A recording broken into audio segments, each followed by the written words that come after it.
May sadya ka raw, ma'am. Meron. Pero dalawa lang ang sadya ko rito. Siya. At yun.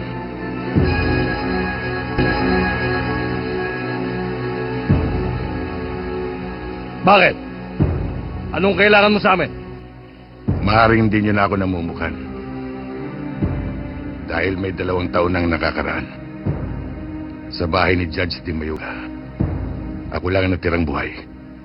Kaya yung mga naririto na hindi kasama lumayo na. Dahil papatayin kong 2 ito eh. Paano yan? Kasama ako. Di itutumba rin kita.